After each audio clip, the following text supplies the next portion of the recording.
ગોળ ફરે ચક્કર ચક્કરમાં દીનાનાથ છે, અયોધ્યા ધામ છે ને રામજીનું નામ છે, રામજીને કહેજો કે મારે લીલા લેર છે, ગોળ ફરે ચક્કર ચક્કરમાં દીનાનાથ છે, ડાકોર રૂડા ધામ છે ને રણછોડરાયનું નામ છે, રણછોડરાયને કહેજો કે મારે લીલા લહેર છે, ગોળ ફરે ચક્કર ચક્કરમાં દીનાનાથ છે,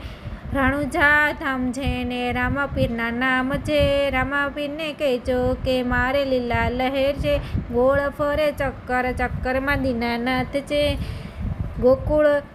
ધામ છે ને બાલકૃષ્ણના નામ છે, બાલકૃષ્ણને કહેજો કે મારે લીલા લહેર છે, ગોળ ફરે ચક્કર ચક્કરમાં દીનાનાથ છે, દ્વારિકા ધામ છે ને દ્વારકાધીશના નામ છે, દ્વારકાધીશને કહેજો કે મારે લીલા લહેર છે, ગોળ ફરે ચક્કર ચક્કરમાં દીનાનાથ છે, બગદાણા ધામ છે ને બાપા સીતાના રામના નામ છે, બાપા સીતાને કહેજો કે મારે લીલા લહેર છે, ગોળ ફરે ચક્કર ચક્કરમાં દીનાનાથ છે,